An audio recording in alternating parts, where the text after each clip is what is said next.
ቤቴ ገብተህ የኩሉ ልጠይቅ ማን ፈቀደልህና ነው እንደምጠይቀኝ? ማሳመን ችግር የለውም ቤተክርስቲያን ትፈቅዳለች ብለው ያልሆነ የውሸት ጋብቻ የሚፈቅዱ እሳቸው ናቸው። የሚያጋቡት ወንድ ለወንድ ማለት ነው። ጭራሽ ወንድ ለወንድ ያጋባሉ። ምን ለማለት ፈልገህ ምን ልበልህ? ምሰራውን በመረጃ ይያለው ብለሃል አይደል? ምላም በበላው ሳጣ አምጣጣው ሳጣ ገባሁበት አልኩ። በቃ ምንድነው የምትለኝ? ጫካ ላይ ሲገናኙ እኛ አግኝተናቸዋል ማለት ነው። ኦኬ አይታቸዋል። ከዚህ በፊት አይተናቸዋል። ተወጣው በኋላ ምበላው አጣው እምጠጣው አጣው። እነ ዶክተር ሰለሞን ደረሱ። እንዴት ተርበህ ተጠምተህ ተምታደር እንደ ሐለ ስራ ተሰራለህ ባክህ ፍቀድልን አሉ። የባህሪያቸው መለወጥን በመረዳት ሰውየው አሁን የእምነት አይነት ነገር ስራዎችን ይሰራል ብሎ ሰው እንትን አይለም። ግን አሁንም ግን አገልግሎታቸውን አላቆሙም። ማንኛው ህግ ነው እዚህ ቤት ገብተህ እንደምታጨናንቀኝ? እሱን ምን ሄድበት ሄደን እናወራለን። በቃ አሁን ታውን በኋላ ውጣልኝ። በቃ ይበቃል። ጨርስ።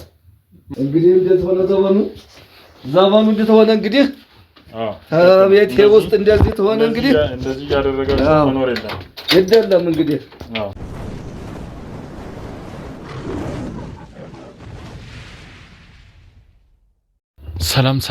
ሰላም ውድ የአቢ ሚዲያ ቤተሰቦቼ እንዴት ቆያችሁ? እግዚአብሔር ይመስገን እኔ በጣም ሰላም ነኝ። ውድ ቤተሰቦቼ እንግዲህ ዛሬ በአንድ ኬዝ መጥቻለሁ ማለት ነው ወደ እናንተ። እሱም እንግዲህ ወንድሜ በጣም ላገኘ ፈልጋለሁኝ ብሎኝ አንድ ጉዳይ አውርቶኝ ነበርና በባለፈው ኬዝ ያው እንግዲህ የተለያየ ነገር የህክምና መሳሪያዎችን በመጠቀም ትክክለኛ ያልሆኑ ጾታ መቀየርም የተለያየ ነገሮችን ሲሰሩ የያዝናቸው ዶክተሮች ነበሩና የዋና ኃላፊያቸው ነበር ያዝነው። እኛ ከስርም ያሉትን ጻፊዎች ምናምን ይዘናል እና በዛ ላይ እንግዲህ ወንድሜ አስተያየት አለኝና የሆነ ምነግራ አዲስ መረጃ አለ ምናምን ብሎኝ ጠርቶኛል ማለት ነው። ውድ ቤተሰቦች እንግዲህ ምንድነው የሚለውን ከሱ እንሰማለን። ሰላም ወንድሜ። ሰላም እንዴት ነህ? እግዚአብሔር ይመስገን። በመጀመሪያ ስላገኛችሁ እጅግ በጣም ደስ ብሎኛል። እኛም እናመሰግናለን። የምታደርጉት ወንጀልና እየሰራችሁ ያላችሁት ነው እጅግ በጣም ያስደስተኛል። በተለይ አሁን በሀገራችን እጅግ ከፍተኛ የሆነ ድብቅ የሆኑ ነገሮች ወንጀሎች እየተፈጸሙ ነው። ይሄን ደግሞ ተከታትላችሁ እያጋለጣችሁ መሆኑ ደስ ብሎኛል። እኔም የእናንተ ሚዲያ አጋጣሚ እድሉን አግኝቼ ተመልክቼው ነበርና በዚህ ሚዲያ ውስጥ እጅግ በጣም ሊደረግ የማይችል ነገር በሀገራችን እየተከናወነ እንደሆነ ያጋለጣችሁት መረጃ ነበረ። በዚህ አጋጣሚ እናንተን በብዙ መንገድ ፈልጌ ነው ያገኘው ማለት ነው። እንዲሁ አላገኘውም። ተደጋጋሚ በብዙ ነገር ሞክሬ ነው ያገኘው። ስለዚህ ብዙ ጥረት አድርጌያለሁ ማለት ነው። ስለዚህ በተደጋጋሚ በቮይስም የተለያዩ ሜሴጆችንም ልኬልሃለሁ። ላገኘው ፈልጋለሁ። በተለይ ሴቷ ዶክተሮችን ያጋለጠችበት መንገድ ተጨማሪ በቂ መረጃ ላይሆን ስለሚችል እኔ ደግሞ ማቀው መረጃ አለና ነገርኝ ስትለኝ አይ በአካል ባገኘ እና በነግር ነው የሚሻለው ብዬ መረጃውን እንድታገኘኝ አድርጌያለሁ ማለት ነው።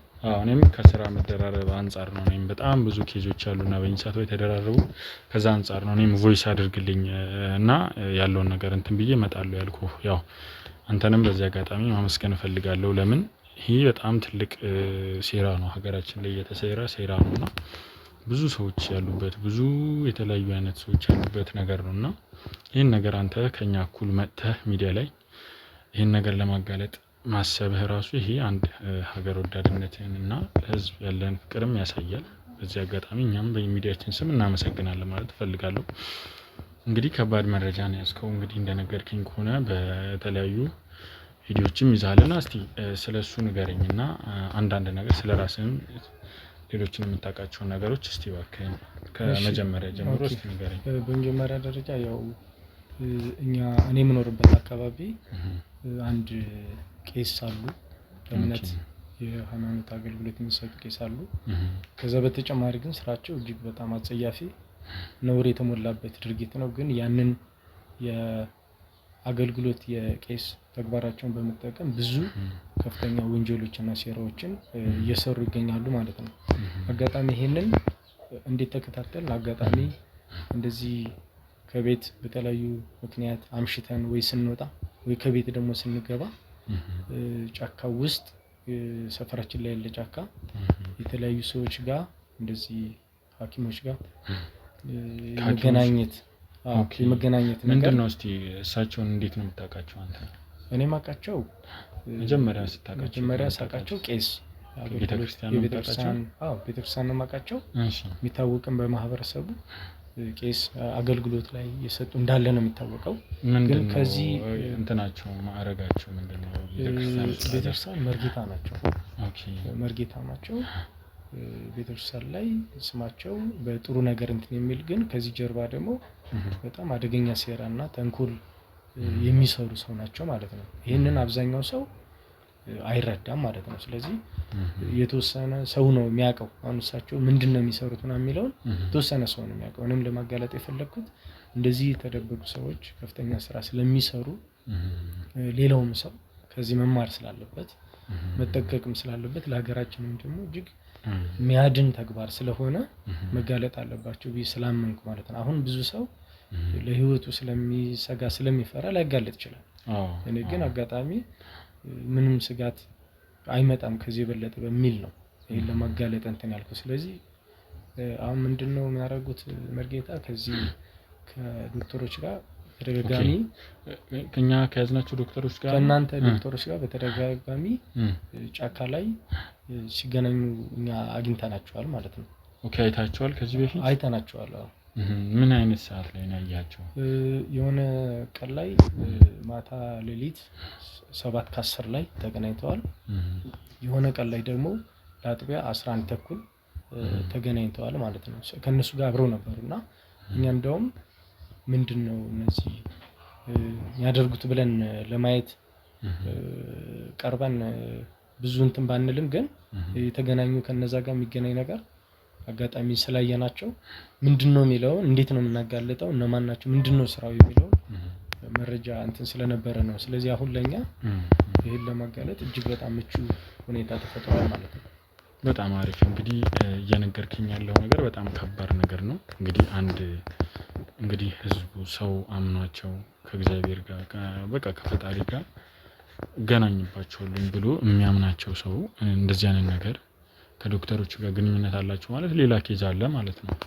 ያ የሚያሳየው ሌላ ኬዝ ስለሆነ ምን አይነት የከፋ ነገር እንደሆነ እንግዲህ መገንዘብ ይቻላል ማለት ነው። ስለዚህ እስቲ ስለራስህ እንግዲህ አንተ አሁን ለምሳሌ እሳቸው በዛን ሰዓት ምን ስታደርግ ነው ያያቸው? እሳቸው አንተ አጋጣሚ ምንድነው የሮንድ ተረኛ ነበርና አጋጣሚ ሰፈር ላይ የጸጥታ ስራ እንሰራ ነበር። እሺ፣ የጸጥታ ስራ ስንሰራ ልክ ስንገባ የሆነ ጫካ ውስጥ የሆነ ድምጽ ምናምን ከሰው የሚነጋገር ነበር እና ምንድነው ብለን ወደዛ ስንሄድ ጫካም አለ ጫካ ውስጥ ከዛ የሚነጋገር የሰው ድምጽ ነበር። ከዛ ምንድነው ምናምን ብለን ስንሄድ ሰዎችን ለማግኘት አጋጣሚ ሰዎቹን ከሸኙ በኋላ ሰውየውን አገኘን። ምንድነው ምናምን ብለን ስንይዘው አይ አጋጣሚ ለመዝናናት ራሴን ዘና ለማድረግ ነው ይወጣሁት አሉ። እንዴት በሌሊት እንዴት ዘና ለማድረግ ራሳቸው ይወጣሉ ብለን ስንጠይቃቸው አይ በቃ አንዳንዴ ልምድ ስላለብኝ እንደዚህ ይወጣሉ አሉ ማለት ነው። ሁለተኛው ቀን ደግሞ እኔ አጋጣሚ ሰው ለመሸኘት ነበር የወጣሁት። ግን ኖርማል የቄስ ልብሳቸውን ለብሰው ነው ወይስ በኖርማል ልብስ ነው? አይ ለብሰው የቄስ ልብሳቸውን ለብሰው ነው የወጡት። ለምን ሰው እንዴት ቀይሮም ቱታም ምናምን ሊወጣ ይችላልና ምንድነው በዛ ሰዓት የሚሰሩት ምንድነው የሚያደርጉት የሚለው እኛ ራሱ ማወቅ እንፈልግ ነበር ማለት ነው። ከእንደዚህ አይነት ድብቅ እና በጣም አደገኛ የሆነ ለሀገሪቱ እጅግ አጸያፊና በተለይ አሁን እየመጣ ካለው የኢትዮጵያ አደጋ አንፃር እጅግ በጣም የከፋና የሚያስፈራ ነገር የተደቀነባት ሀገሪቱ ላይ በተለይ ብዙ ሰዎች ይሄንን የማይረዱ በጣም ከባድ ስራ እየተሰራ ነው ያለው። ልክ ነው። እና ያው ከነገርከኝ አንፃር በጣም ዊርድ ትንሽ ከበድ የሚል ነገር ነውና እንግዲህ እኔ በዚህ ያህል ደረጃ አለ ሲባል በብዙ ጊዜ እንሰማለን። ግን እንደዚህ በተረጋገጠ መረጃ ግን በጣም የሚገርም ነው፣ በጣም የሚያሳዝን ነውና እርግጥ አሉ ራሳቸውን መሪጌታ ነኝ ቄስ ነኝ ብለው ብዙ እህቶቻችንም ከውጭ ያሉ እህቶቻችንም ገንዘብ የሰረቁ አሉ፣ እየተከታተልናቸው ያሉ ብዙ የወሰዱ አሉ። እነሱንም እየተከታተልናቸው ነው። እንግዲህ እስቲ እንደዛ ካያቸው በኋላ እሳቸው በምን አይነት ስሜት ነበር የሚያናግሩ? እስቲ እንደዚህ ሌሊት በምታገኛቸው ሰዓት? እጅግ በጣም መፍራት፣ እጅግ መንቀጥቀጥ፣ እጅግ መደንገጥ ነበረው። ምንድነው እንደዚህ ለመዝናናት ወጣችሁ የሚል በእኔ አጋጣሚ የኔ ቅርብ አካባቢ ነው የምኖረው። እሳቸውም ከኔ ቅርብ ናቸው ማለት ሲወጡ ሲገቡም ስለማይ ማለት ነው። እና ከውትሮ የተለመደ እንዴ ለምንድን ነው መርጌታ እንደዚህ የሚፈሩት የሚንቀጠቀጡት የደነገጡ ምን ተፈጠረ ምን ሆኖ ነው እንደኔ ገጠመውት ስንል ይሄን ነገር ሊነግሩን ፈቃደኛ አልሆነም። እና እጅግ በጣም ከሳቸውስ ጋር ሰው ምናምን አለ ወይ ሌላ የያዙት የተለየ ቃል? አሁን ሰውየው ሁለት አይነት ባህሪ ነው። እኛ አሁን በመናረገው ክትትል ሰውየው ለምሳሌ ቤተክርስቲያን ሲያገለግሉ ጥሩ መንፈሳዊ አባት መምሰል፣ ከውጭ ሲሆን ደግሞ ዱርዬ ቤታቸው ራሱ ይቅማሉ፣ ያጨሳሉ፣ ሌላም ነገሮችን ያረጋሉ ነው የሚባል ቤት ውስጥ ማለት ነው። ይሄን ነገር በመረጃ በስነ ስርዓት አይታችኋል እናንተ? ማለት አሁን ገብቶ ቤታቸው ውስጥ ገብቶ የነገረኝ ሰው እንደዛ ብሎኛል። ኤግዛክትሊ እኔ ገብቼ ቤቱ ውስጥ የተጨበጠ ነገር ባላገኝ ግን ገብቶ የነበረ ሰው ግን ቤታቸው ውስጥ እንደዚህ አይነት ነገር አለ ማለት። አሁን ሰውየው ሁለት አይነት ባህሪ እንዳላቸው፣ አንደኛ የተደበቀ ሌላ ማንነት፣ ሁለተኛ ባህሪ እንዳላቸው፣ ይሄን የመንፈሳዊ ህይወት ደግሞ ሰውን ለማጭበርበርና ስማቸውን ለማደስ የሚጠቀሙበት እንጂ እውነተኛ የሃይማኖት አባት እንዳልሆኑ ያንን የሚጠቀሙበት ደግሞ ይሄንን አጸያፍና እጅግ በጣም ነውረኛ ስራቸውን እንደ መደበቂያነት ዋሻ ለመጠቀም ነው ቤተክርስቲያን እንደዛ ያገለገሉ ያሉት። አሁን ይሄ ሚዲያ ግን እሳቸውን ያጋልጣል። በእርግጠኝነት እርምጃ እንደሚወሰድባቸው እርግጠኛ ነኝ። ለሌላውም ደግሞ አስተማሪ የሆነ ነገር እንደሚሆን ምንም ጥርጥር የለኝም። እሱ ልክ ነው። ግን አሁን አንዳንድ ማስረጃዎችን አሁን በደንብ መያዝ አለብንና እስቲ እሳቸውን የሰፈሩ ሰው በምን አይነት መንገድ ነው የሚያውቃቸው? ስለእሳቸው ያለው አመለካከት ምን አይነት ነው? የሰፈሩ ሰው አሁን የሰፈሩ ሰው እሳቸውን አብዛኛው ሰው እንደ ቄስ አያቸው።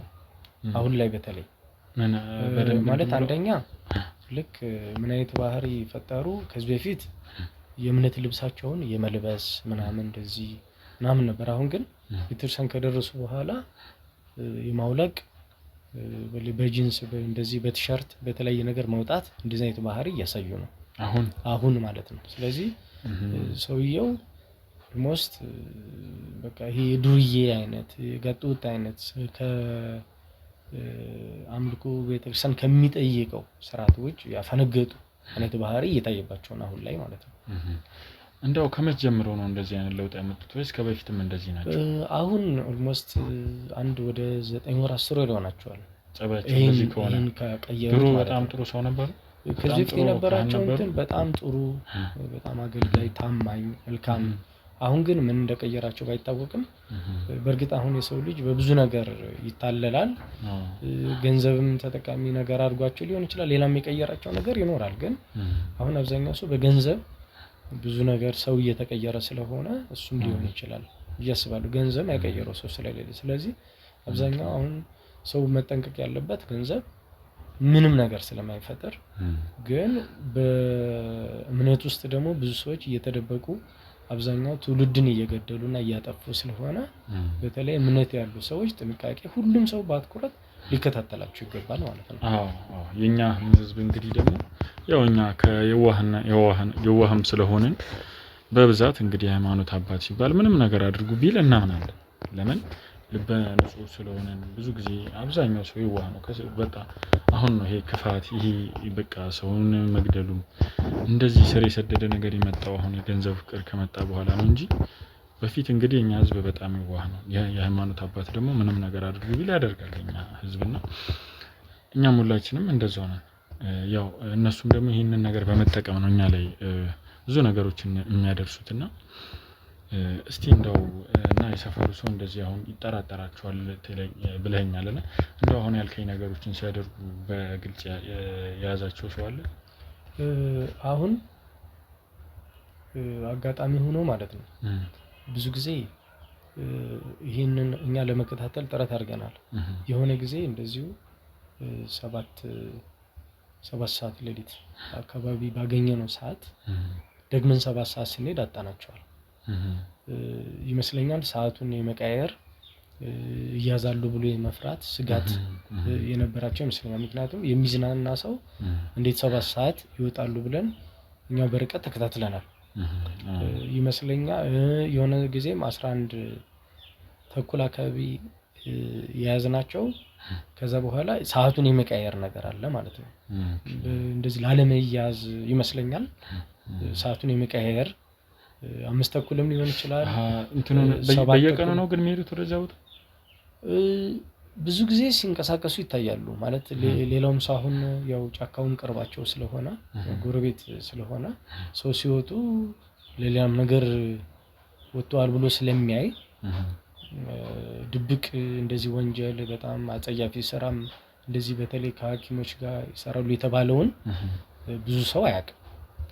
በጣም ብዙ ሰው አያውቅም። የሚያውቀው ግን ሰውየው ከነበራቸው ስብዕና የተቀየሩ መሆኑን እና በጣም የዱርዬነት ባህሪ፣ ስርዓት አለመያዝ፣ ባህሪያቸው መለዋወጥ፣ የአባትነት አይነት ባህሪያቸው እንደወረደ ሰው ሰፈሩ ላይ ያውቃል ማለት ነው።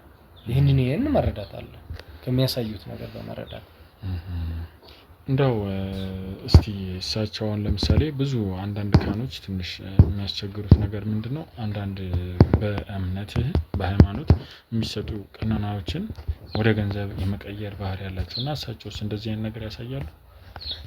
ብዙ ጊዜ አሁን በእርግጥ ውስን ሰዎች እንደዚህ አይነት ባህሪ ያላቸው ለምሳሌ አብዛኛው ሰው አሁን የንስሐ ልጅ እንትን ሲል ገንዘብ የመቀበል አስራት በኩራት የሚባለውን እሳቸው የመቀበል አለ። ግን እኔ እንደዚህ ይወራል ማለት ተጨባጭ የያዝኩት ሰው ባይኖርም ለአስራት በኩራት ተቀበሉኝ ያሉ የሚናገሩ ሰዎች አሉ። ለምሳሌ አስራት በኩራት አምጣ ብሎ ተቀብለውኛል ያሉን የሚሉ አሉ። አሁን እነሱ ሰዎች አስራት በኩራት ለቤተክርስቲያን ነው ገቢ መሆን ያለበት፣ ከተሰጠን በቤተክርስቲያን ነው ደምረት ነው መሆን ያለበት።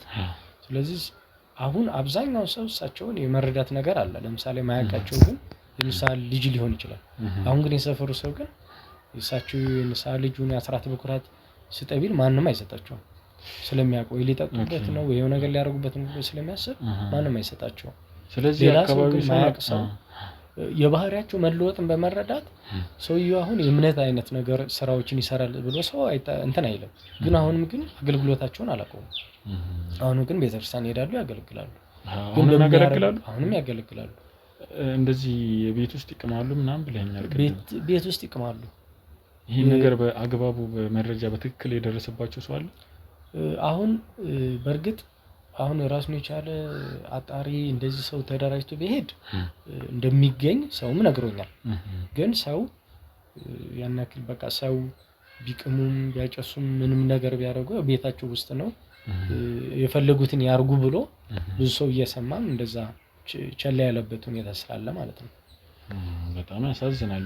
በዚህ ያህል ደረጃ እንግዲህ የሃይማኖት አባት ከብዙ ነገር ይጠብቃሉ ተብሎ የሚጠበቁ ትልቅ ሰው በዚህ ያህል ደረጃ እንደዚህ መሆኑ በጣም ያሳዝናል። እስቲ አሁን ከነዚህ ዶክተሮች ጋር እናንተ ከያዛቻቸው ዶክተሮች ጋር የሚሰሩት ትልቅ ሴራ አለ እና ይሄንን ነገር ለአንተ መረጃውን አሳልፌ መስጠት ፈልጋለሁ ብለኛልና ምንድነው መረጃው? እጅህ ላይ ያለው ቪዲዮ አለ ብለኛል። ምንድነው እሱ? አንደኛ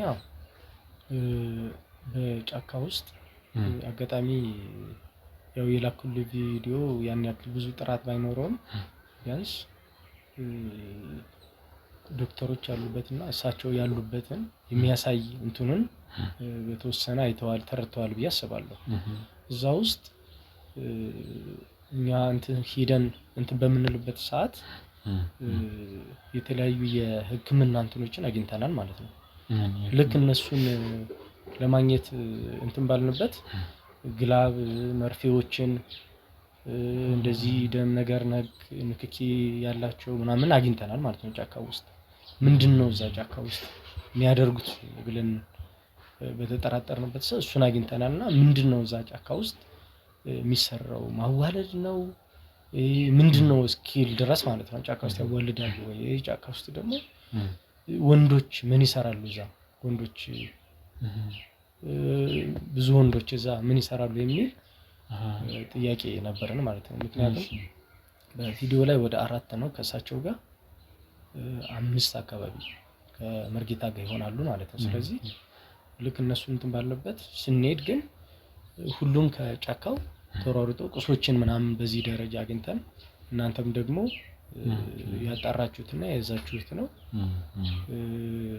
በትክክል ሰዎችን እንትን ብለናል። አሁን እነዚህ ሰዎች በቃ ፍርዳቸውን ያገኛሉ የሚል እምነት አለኝ።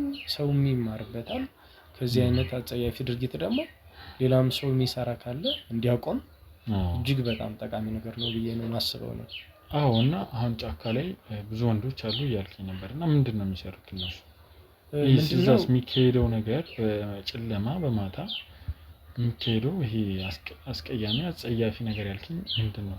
አሁን ምንድን ነው እናንተ ያገኛችሁትስ ዋና ነገር ምንድን ነው? አሁን ይሄ እኔ ቪዲዮን ካየሁት በኋላ በትክክል ሐኪሞች ምን እንደሚሰሩ በደንብ ተረዳው። ምክንያቱም ጾታ መቀየር እንደሆነ የሚሰሩት እዛ ጫካ ላይ ብዙ እንትኖችን ያሳያል ማለት ነው። አንደኛ የተለያዩ የሕክምና ቁሶችን ማግኘታችን፣ ዘጋ የነበሩትን ጫካ ውስጥ የሕክምና ቁስ ማግኘታችን፣ ሁለተኛ ደግሞ ወንዶች እንግዲህ ወደ ሴት ጾታቸውን የሚቀይሩ ሊሆን ይችላል ማለት ነው። እዛ ላይ እንትን ያለው እኛ ያገኘነው ግን ወንዶች እንደነበሩ ነው በቪዲዮ ላይ መቅረጽ የቻልነው ማለት። ስለዚህ እነዚህ ሰዎች እጅግ በጣም አጸያፊ የሰው ልጅ ሊያደርገው የማይገባ የተሰጠውን ተፈጥሮ አምኖ መቀበል ሲገባው ተፈጥሮን በማዛባት ወይም ራሱን ወዳልሆነ ነገር በመለወጥ የሚሰራ እንትን እጅግ በጣም አጸያፊ ነው። እስቲ እንደው እሳቸው ምንድን ነው የሚሰሩት እዛ ጋር? ያው ዶክተሮቹ ተይዟል ብዙ ነገር ሲያደርጉና እሳቸው እዛ ጋር መምጣት ምንድነው እሳቸው የሚሰሩት ወንዶችን በማሳመን ችግር የለውም ቤተክርስቲያን ትፈቅዳለች ብለው ያልሆነ የውሸት ጋብቻ የሚፈቅዱ እሳቸው ናቸው። የሚያጋቡት ወንድ ለወንድ ማለት ነው። ጭራሽ ወንድ ለወንድ ያጋባሉ። ሰውን በማሳመን የእምነት አባትነታቸውን በመጠቀም ቤተክርስቲያን እንደምትፈቅድ ይሄ ያስተምሯል በማለት ያጋባሉ። በጣም የሚገርም ነው። በጣም የሚያሳዝን ነው። እንግዲህ በዚህ ያህል ደረጃ እንደዚህ ከተደረሰ ምን ቀርተናል? እጅግ በጣም ይሄ ከፍተኛ ነውር፣ እጅግ በጣም ፍርድ ሊያገኛቸው ይገባል። እኛንም እጅግ በጣም ሰፈራችን ላይ ስሜታዊ ያደረገን እንዴት የቤተክርስቲያን አባት በዚህ ደረጃ ይሄንን ተግባር ይሰራሉ የሚል እጅግ በጣም ቆጭቶ ስላለን የእናንተ መከታተል ደግሞ ነገሩን በቃ እንዳናጋልጥ ምቹ ሁኔታ ስለፈጠረልን በድፍረት ይሄን ለማጋለጥ እንትን ብለናል። እጅግ በጣም ሊቀጡ ይገባል። ወህኒ ወርደው ቅጣታቸው ማግኘት አለባቸው። ምንም ችግር የለውም። እንግዲህ እኛም የምንችለውን ነገር በሙሉ እናደርጋለን። ያው ሁሉንም ማድረግ ያለብን ነገር እናደርጋለን። እንግዲህ እስቲ በመጨረሻ የምትነግረን የምትችለው ሌላ መረጃ ካለ? ያው ሌላ መጋዘን አላቸው። መጋዘን አለ። መጋዘኑ አሁን ያለበት ታሽጎ ነው ያለው። ትልቅ መጋዘን ነበራቸው። የመጋዘን በጥቆማ ሰው ጠቁሞ ምንድነው የሚሰሩ ተብሎ አሁን መጋዘኑ ታሽጎ ነው ያለው ማለት ነው። ሌላ ሁለተኛ መጋዘን አላቸው። እሱ ታሽጓል። ምን እንዳለው ደግሞ አሁን በማጣራት መጋዘኑ ላይ በእርግጠኝነት ወይ ሰርተፊኬቶች እንደዚህ የሚያጋቡት የጋብቻ ሰርተፊኬት ሊኖር ይችላል። የተለያዩ የሕክምና ቁሳቁስም የተደበቁ መረጃ ሊኖር ይችላል። ስለዚህ እጅግ በጣም አደገኛ ስራ እየተሰራ ያለ ከሀገራችን ባህል፣ ወግ፣ እምነት የሚጻረር ይሄ የሌሎችን ባዕድ ሀገራት እዚህ ኢትዮጵያ ላይ ርኩሳን የሆነ ተግባር መንፈሱን ወደዚህ ለማምጣት ነው እየተሰራ ያለው። ስለዚህ ይሄ ሙሉ የኢትዮጵያ ሕዝብ ሊነቃ ይገባል ማለት ነው። ሙሉ የኢትዮጵያ ሕዝብ ሊነቃ ይገባል። ይህን ስራ ደግሞ በጋራ በየቦታችን በያለንበት የኢትዮጵያ ሕዝብ ሊከላከል ልናስቆም ይገባል ማለት ነው። መልካም በጣም ትልቅ ነገር ነው ያነሳው። እንግዲህ አንተንም በጣም እናመሰግናለን በእውነት ይህን ነገር ከኛ እኩል ለመጋፈጥ ይህን ነገር ወስነ መሄድም ካለብኝ አብሬያችሁ እሄዳለሁ የትም እያልከኝ ነበርና ይህ የሚያሳየው በጣም ትልቅ የቆራጥነት ነው። ስለዚህ በጣም በእውነት እናመሰግናለን። እንግዲህ ውድ ቤተሰቦች እንደሰማችሁ ትንሽ በጣም ከበድ ያለ ነገር ነው። እሳቸውን ቤታቸው እዚሁ አካባቢ ነው አይደለ? ቤታቸውን እኔ ማሳየት እችላለሁ። በጣም አሪፍ። እንደዛ ከሆነ በቃ እሳቸው ጋር እንሂድና የነገር ምንም ጊዜ የሚሰጠው ጉዳይ ስላልሆነ ቶሎ ያለውን ነገር እሳቸውን ማጋለጥ ያለብን ነገር ካለ ቶሎ ሌላም ነገር እንዳያደርጉ በህግ ቁጥጥር ስር መሆን ካለባቸው እንደዛ እንዲሆን እናደርጋለን ማለት ነው። እንግዲህ ውድ ቤተሰቦቼ እስቲ በቀጣይ ምን ይፈጠራል የሚለውን ነገር አብረን እናያለን። ለቤቱ አዲስ የሆናችሁ ሰብስክራይብ ያደረጋችሁ ቤተሰብ ሁኑ። ቤተሰቦቻችን ደግሞ ላይክ፣ ሼር እንግዲህ ሀሳብ አስተያየታችሁንም ደግሞ ኮሜንት ላይ አሳውቁን። መልካም ቆይታ።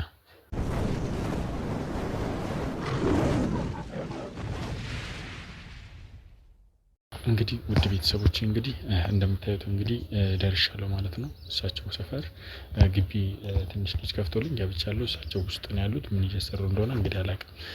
እንግዲህ ወደ ውስጥ ገብተን እስቲ ምን ይፈጠራል የሚለውን ነገር በር ላይ ስለቆምን ምንም ሌላ ነገር እንዳይጠራጠሩ እንሂድ። ካሜራውን ደብቀውሽ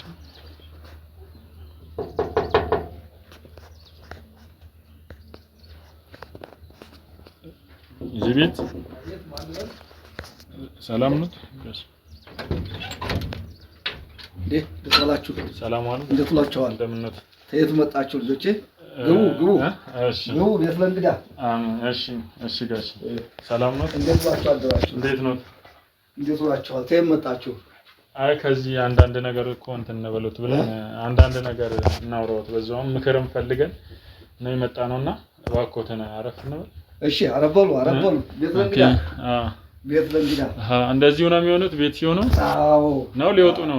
አይ እንደው እናንተም ቀጠሮ አልያዛችሁ ልጆች፣ እንደው ድንገት ነው መጣችሁት። እኔም ምን ያሳርፋል ጊዜው ብለህ ነው ወጣ ለማለት ፈልጌ ነው። አያቆይም ጉዳያችሁ አይደል? አረ ምንም አያቆይም። ያው እሱም እንግዲህ እንትን ይላል። ቀድሜው ተቀመጥኩ። ይሁን ልጅ ምን የዛሬ ልጆች እኮ ትደክማላችሁ ቶሎ። ምን እናድርግ ብለው ነው ያው ምን እናድርግ ብለው ነው ያው እንዴት ነው ተየት መጣችሁ? ይልኝ እንዴት ነው እንደው ሁኔታው እንዴት ነው? ተየት መጣችሁ? አዲስ እንግዶች እኮ እንደው ትንሽ ደንገጥ አድርጋችሁኝ። ተየት ነው የመጣችሁት? እንደው ዛሬ እኮ ሰው እኛ ድሮ ተየት መጣህም አንልም። ቤት ለእንግዳ ነው ግባ ተመሸ ምደር ነው የምንለው። ዛሬ ደግሞ እንደው መጠየቅ አስፈላጊ ነው። እንደዚህ አይነት ሰው መገኘቱም ጥሩ ነው። እንደው ትንሽ እዚች ጋር እንትን ትለኛለችና ይሁን አመሰግናለሁ። እቺ ነገር ባረጋት እንትን ያለው ችግር የለውም። የኔ ልጅ ችግር የለውም። እሺ ጋሺ ተየት ነው የመጣችሁት? እንደው የዚሁ ሀገር ልጅ ናችሁ? አዎ ኧረ እዚሁ ነን እኛ ከዚሁ ሀገር ነን። ያው በተለያየ ሰዓት እንግዲህ እንደዚህ እንጠይቃለን። እንደዚህ እምነት አባቶችን ምን ላይ ደረሳችሁ፣ ምንስ ቸገራችሁ እያለን እንጠይቃለንና እንደው እስቲ ስለርሶ ይንገሩን እስቲ ምንድነው እንዴት እዚህ ደረሱ የሚለው ነገር። ለምን መሰለህ የኔ ልጅ የኔ ታሪክ ብዙ ነው።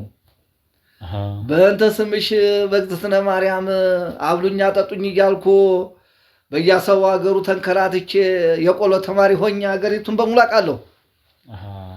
በእንተ እግዝእትነ ማርያም እያልኩ ለምኛለሁ። በስሟ ብዙ ነገር መሪጌታ ነኝ። መሪጌታ ነኝ። ጊዜው ዛሬ መሪጌታነትን አስናቀው የኔ ልጅ። ዛሬ በእውቀታችን ቤተክርስቲያን ሳይሆን ያገለለችን ሰዎቹ እነ ዱላ ዳይቴ በዙ። ዱላ ዳይቴ ታውቃለህ ልጅ? ኧረ አላውቅም። ዱላ ዳይቴ ተዛሬ ዘምሮ ወቀው። ዱላ ዳይቴ ማለት ዱላው ዳይት ነው። እውቀት የለም። በዱላ ነው ዛሬ ቤተክርስቲያን ዱላ ፖለቲካ ዱላ ፖለቲካ ሽጉጥ ገባባት ያቸው ቤተክርስቲያን። እኛ ቃለ እግዚአብሔር ተሰው ሀገር ሳይሆን በሀገራችን ላይ በበረሃው ተንከራተን ቃለ እግዚአብሔሩን ዛሬ እንደው አጠጥተነው ነበረ። ምን ዋጋ አለው? ምን ዋጋ አለው? እኔ ልጅ ልክ ነው። ሰማህ? እኔ ቤተክርስቲያን የእግዚአብሔር ቤት ማለት ናት። ስንሞት እንኳን ምንገባባት ናት። እንኳን በጤንነታችን እኔ ይህችን ቃለ እግዚአብሔር ስማር ተደስቼ ነበር። በጣም ደስ ብሎኝ ለ30 ዓመት ተምሬያለሁ እኮ እኔ ልጅ 30 ዓመት ሁሉ ዓመት ተምሯል። 30 ዓመት እንደው እስቲ ከስር መሰረቱ ጀምሮ ከልጅነቱ ጀምሮ እንዴት ወደዚህ ወደ መንፈሳዊ ህይወት እንዲገቡ ምንድን ነበር ያነሳሳውት? ልክ ነህ የኔ ልጅ። ለምን መሰለህ? ቀደም ሲል መንፈሳዊ ትምህርት ያልተማረ ወንድ ልጅ አይባልም። አንድ ጊዜ ተተረተ። ምን ተባለ መሰለህ? በ77 ዓመተ ምህረት ላይ እኔ ገጠር ልጅ ነኝ። ተውረስ ገበሬ የአስኮላ ተማሪ ሊሆን ነው ሎሌ ብሎ ዘፈነ ዘፋኙ እረኛው። ከዛ በኋላ ያን ቃለ እግዚአብሔር እየተዋ ወጣቱ ወደ አስኮላ ትምህርት ቤት ወደ ዘመናዊ ማለት ነው። ወደ ዘመናዊ መማሩ አይከፋም። ቃለ እግዚአብሔር ግን ቀረ። እንደኛ በየሀገሩ ተንከራቶ በእንተ እግዝእትነ ማርያም አብሉኝ አጠጡኝ እያለ ደበሎ ታውቃለህ? ደበሎ እንትን ነው ቦርሳ ነው ትንሽ አይደለም የየልጅ ደበሎ ተበግ ነው የሚሰራው። እዚህ ላይ ታረግና ደበሎ ለብሰህ ነው የምትለምነው። ካባ ታውቃለህ? ቤተክርስቲያን ይሄ ካባዬ ያኔ እኛ ተዝተት ነው የሚሰራው። ዝተት ታውቃለህ? ወይም ባና ወይም ተበግ የሚሰራ ቦርኖሱ ታውቃለህ? ቦርኖስ ታውቃለህ? ቦርኖስ የሚባለው እኛ ዝተት ነው የምንለው። ካባ ነው የምንለው። ይሄ ካባ እኮ አሁን የመጣው የኛ ካባ ነበር። ይሄኛው አዲሱ ነው የቻይና የምታመርተው። ይሄማ ምን ትለዋለህ? ቀላቅሎና እንዴ ቃለ እግዚአብሔር ነው ያልተቀላቀለላቸው። ቃለ እግዚአብሔር እኮ ቤትም ብትሄድ ልጅ አልሙትልህ። ቃለ እግዚአብሔር ነው። እውነት ነው። እውነት ምንምናለች እንጂ አትበጠስም። እውነት ነው። ልክ ነው። ዛሬ የሚገርምህ ነገር አንድ ልጅ እንደው በዚህም ብሎ እንደው ትምህርት ቀንቶት ጀርመን ሀገር ገብቷል። ጀርመን ሀገር ገብቶ ግዕዝ እየተማርኩ ነው አለኝ። ከዚህ ጀምሮ ነበር የሄደው። እዛ ደግሞ አሻሻልኩት አለኝ። እንዴት አድርገዋል? ጀርመኖች በሙሉ ግዕዝ አውቀዋል እኮ አለኛ። እየኮረጁተኛ ከኢትዮጵያ እየኮረጁ ግን ሰዋሰው አለው። ዝም ብሎ አይደለም ግዕዝ፣ ዝም ብሎ መናገር አይደለም። ሰማህ ሆይ ንገርህ። አባታችን ሆይ የሚለውን ቃል እግዚአብሔር ታውቀዋለህ? ታውቀዋለህ አይደል? በግዕዙ ደግሞ አቡነ ዘበሰማያት ነው የሚባለው። አቡነ ዘበሰማያት ይትቀደስ ስምከ ትምጻእ መንግሥትከ ወይኩን ፈቃድከ በከመ በሰማይ ከማሁ በምድር ሲሳየነ ዘለለዕለትነ ይላል በግዕዙ። አቡነ ዘበሰማያት እንግዲህ አባታችን ሆይ በሰማይ የምትኖር ማለት ነው። ከዚያ አቡነ ዘበሰማያት ስምህ እስከ ሰማይ ሰማያት ይጠራ ነው። አቡነ ዘበሰማያት ይትቀደስ ስምከ ስምህ ይቀደስ ነው። ይትቀደስ ስምከ ትምጻእ መንግሥትከ መንግሥትህ ይምጣልን ነው። ወይኩን ፈቃድከ ያንተ ፈቃድ በምድር ላይ ይምጣልን ነው። ወይኩን ፈቃድከ በከመ በሰማይም አንተ ነህ፣ ከማሁ በምድርም አንተ ነህ። ከማሁ በምድር ሲሳየነ ዘለለዕለትነ ለዕለት አታሳጣኝ ነው። እኛ ልጅ ለዕለት አታሳጣኝ ነው። ሲሳየነ ዘለለዕለትነ ሀበኞም ህዲግ ለነ አበሳነ ወጌጋየነ ከመ ንሕነኒ ንህድግ። አበሳ ነው። ተለት የተረፈው ሀብት መከራ ነው፣ የችግር ነው። ሀብት ያለው ሰው ሲደሰት ታውቃለህ? አሁን ሀብት ሲበዛ እኮ በሽታ ነው። ሀብት ሲበጣ እኮ ሌላ ችግር ነው። ከዛ የተረፈው ተለት የተረፈው አበሳ ነው፣ ለመከራ ነው፣ አይጠቅምም። የዛሬ ልጆች ያዛችሁን ሳበሉት ያዛችሁን ሳለብሱት አንድ መኪና ገዝተህ እንደው ደግሞ ሁለት ዩቱን ትፈልጋታለህ። አንድ አውሮፕላን ትፈልጋለህ፣ ሁለተኛውን አውሮፕላን ትፈልጋለህ። በአንዷ ሲኖርባት ልክ ነው። እውነት ነው። እውነት ነው። ስሳይ ተዛው ሀበኞ ሞት ነው። እሺ ሞት ነው። ያ ሞት ነው። ሀበኞ ህድግለነ አበሳን ድንግላይ ሆኖ መኖር መመረጥ ነው። ህድግለነ ድንግላይ ለዕለት ብቻ ያስባል እንጂ መለኮስ የምንለው ያሁን ሳይሆን የቆየው የፍጠኛው የድሮቹ እንደማያው ከሆነ እርሱም አሁን ቤት አሉት መኪናም አሉት እና እንዴት ነው የነገር አሁን ከትምህርቱ ጋር ምን ዋጋ አለው? እኔ ልጅ መቼም እኮ ሰማህ አካሄዱ ላይ ተጭብጦውን ቀማ ይባላል። ይገባል። ይሄ የቤተ ክርስቲያን አባቶች አስተማሩኝ።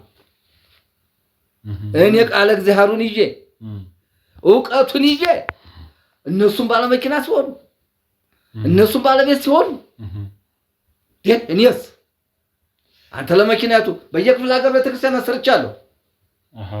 በፊት አሁንም ያሰራሉ። እያሰራሁ ነው። እያሰራሁ ነው። እሺ አንዳንድ ጡርጡር ልጆች አሉኝ። ተነሱ እንትን እያሉ እንዳው ጡርጡር ቤተክርስቲያን እያሰራሁ ነው። እና እቺ መኪናይቱና ያተ እንዳው እኔ አላንቀሳቅሳትም። የሚያንቀሳቅሳት አሉ መጡና ወስዱኛል። በዛች መንቀሳቀሻ አይነልሽ። አይ በጣም አሪፍ ነው። በጣም ደስ ይላልና ስለዚህ የምነግርህ ነገር ቢኖር ይችን አባታችን ወይ የምትለዋን ቃል እንዳትረሳት። አራረሳትም እንዳትረሳት የኔ ልጅ። ከዛ የተረፈው ለመከራ ነው። ከዛ የተረፈው ለመከራ ነው። አበሳነ ወገጋይነ ከመንነን ንግድ ብሏል አይደል? እውነት ነው። ግዕዙን ነው የምነግርህ። ይሄ የምንጨዋተው ንግግር እኮ ሰማኸኝ ልጅ? የኛ ዕውቀት እኮ የጋን መብራት ሆኗል። የጋን መብራት ታውቃለህ? የተደበቀ ዕውቀት ማለት ነው። የተደበቀ ዕውቀት ሆነ። ጎሽ እስኪ የኔ ልጅ እንደነው ልክ ነው። ጋን ውስጥ የበራ መብራት ምን መላለው? የኛም ዕውቀት እንደዚህ ሆነና ቀረ። እነኛ ዕውቀት የሌላቸው ሰዎች ቤተክርስቲያን እየገቡ ቤተክርስቲያን ስናበላሿት እንዴት ምን ታረገዋለህ? የኔ ልጅ ለማን አቤት ትላለህ? እሱ በፈቃዱ እንግዲህ ወይኩን ፈቃድከ በከመ በሰማይ ከማሁ በምድር ፈቃድህ እስቲ በምድር ላይ ይውረድልን እያልን ነው። ይሄ ሁሉም የሆነው እኮ ሰማህ የኔ ልጅ ሰማህ? ወትረው ሁሉ ጊዜው ሁሉ ሰዓት ለሁሉም ጊዜ አለው። ለሁሉም ሰዓት አለው። እውነት ነው። ይሄ ጊዜው ነው እንዲህ አመጣብን። ልክ ነው። ታውቃሽ ልክ ነው። ሰማህ ወይ ወለ አንድ ልጨምርልህ። እሺ መታላ እንዴ? ማቴዎስ፣ ሉቃስ፣ ማርቆስ፣ ዮሐንስ አራቱም ወንጌላውያኖች በልታችሁ በማጠቡበት ሰዓት፣ ለብሳችሁ በማይሞቃችሁ ሰዓት፣ ወንድም ወንድሙን በሚገልበት ሰዓት፣ አባት ልጁን በሚገልበት ሰዓት፣ ልጅ አባቱን እናቱን በሚገልበት ሰዓት፣ ጎረቤት ጎረቤቱን በሚጠላበት ሰዓት፣ መንግስት በመንግስት ላይ በሚነሳበት ሰዓት የዚያን ጊዜ ተጠንቀቁ። ሌባ ከሌሊቱ 9 ሰዓት ይመጣል ብለህ ስትጠብቀው ተጧቱ 11 ሰዓት ሞቶ ይሰርቅሃል። ሌባ ያልኩህ ሌባ አይደለም ሞት ነው ብሏል ወንጌሉ። ዛሬ ሰው እንደተኛ እየሞተ አይደለም? እውነት ነው። ዛሬ ወንድም ተወንድም ጋር እየተገዳደለ አይደለም? እውነት ነው። ዛሬ መንግስት በመንግስት ላይ እየተነሳ አይደለም? እውነት ነው። ጎረቤት ተጎረቤቱ እየተዋደደ ነው። እውነት ነው። ልክ ነው። ባል ከሚስቱ ጋር እየተዋደደ ነው። ይሄ እኮ ለህዝብ የሚቀርብ ነበር የኛ ዕውቀት። የኛን ዕውቀት አይፈልጉትም። ጨርሻለሁ። እኔ ልጅ በልቦና ያዘው። እሺ ጋሽ በጣም ጥሩ ነገር ነው የነገሩኝ። ነገር በጣም ትልቅ ትምህርት ነው። እንግዲህ እኔ ለራሴ በደንብ ተምሬበታለሁ። እንደው አንዳንድ ነገር ይነሳል ስለርሱና እስቲ ምንድነው ቤት ውስጥ የተለያየ ነገር ያደርጋሉ የሚል ነገር አለና እንዴት ያዩታል ይሄን ነገር? ምንድነው እሱ? አንተ ቤት ውስጥ ይቅማሉ፣ ቤት ውስጥ ያጨሳሉ። አንተ ምን ነው ተው እንጂ። ምን ነው ደነገጡ? ለምን አልደነግጥ? አንተ ለምን እንደዚህ የማታደርገው ነገር ታደርጋለህ ብለህ ትናገራለህ እንዴ? አይ እኔ እንትን ሳይሆን በትክክለኛው በማስረጃ ያለ ነገር ነው። እርሷን በጣም ጥሩ ትምህርት ነው ያስተማሩት። በጣም ትልቅ ነገር ነው የነገሩንና ይሄንን ነገር ያደርጋሉ የሚባል ነገር አለና ማስረጃም አለ። ፎቶ የተነሱት ተየት አንተ የት ነው ደግሞ ፎቶ ተየት ነው ፎቶ የምነሳኝ? ፎቶ የተነሱት አለ። እንደዚህ ያደረጉ የተነሱት ፎቶ አለ። ማሳየት እንችላለን። አይሆንም አይሆንም። ይሄው ከፈለጉ ማየት ይችላሉ። ይሄው እዚህ ጋር አለ። እኔ ዝም ብዬ አይደለም የማወራው እርሱን ለመክሰስም ሳይሆን ሆ ሆ ሆ ሆ ይሄው እዚህ ጋር እያዩ ነው። እንደዚህ እንደ ዱርዬ ቁምጣ አድርገው ምናምን ነው ደግሞ የተቀመጡት። እንግዲህ ይሄን መሰለ እንግዲህ ይሄ እርሶ ነው አይደለ? ያ ጎን ያለው ማን ነው ደግሞ? እሱን እንግዲህ እርሶ ያውቁታል። እንግዲህ ማን ነው እሱ? ንገረኝ እስኪ አንተ ማን ነው የሚባል? እርሶ ከእርሶ ጋር የነበረውን ሰው እርሶ ያውቁታል። እንግዲህ በድብቅ ወይ እንደርሶ ይሆናል አይደለ? እንደርሶ ወይ ቄስ ይሆናል አይደለ? ኧረ እኔ ቄስ ጓደኛ የለኝም። አንተው መሪጌታ ነው ጓደኛ አለው? የለኝም። አንድ ዶክተር ታዬ የሚባል እንደው መጣ የለም። አሁን ደግሞ እሱ የለም። እሱ እንደው አውቀው ነበር እንደው እሱ መሰላለኝ ያ እንደዛ ሊሆን እሱንም አውቆት ጥሩ ነው። ያውቁታል በደንብ ዶክተር ታዬ። ዶክተር ሰለሞንም አለ። ታዲያ ዶክተር ሰለሞንም አለ አጠገቡት። ምን ለማለት ፈልገህ ነው ግን? አይ እኔማ ምን ለማለት ፈልጋለሁ እንደው ምንድነው እንደዚህ አሁን እርሶ ጥሩ ትምህርት አስተምረውን እንደዚህ አይነት ነገር ሲያደርጉ ምንም አይሰማዎትም ለርሶ? አንተ ለምን አይሰማኝም? ጓደኛህና አንተ አብራችሁ ጓደኛህ እንጀራ እየበላ አንተ ጾም ስታድር እንደምን የምትሆነው? እንዴት ብትል እኔ ጓደኛዬ እየበላ እኔ ጾም ማደሬ ያው ስራ ካልሰራው ሊሆን ይችላል። በቃ ልንገርህ ምንድነው ከነሱስ ጋር ያገናኙት ነገር ምንድነው? እንጀራ ነው፣ ገንዘብ ነው። በቃ እነዚህ ሰዎች ምን እንደሚሰሩ ያውቃሉ? ምን አውቃለሁ እኔ ምን አውቃለሁ? እንዴት ያውቁም?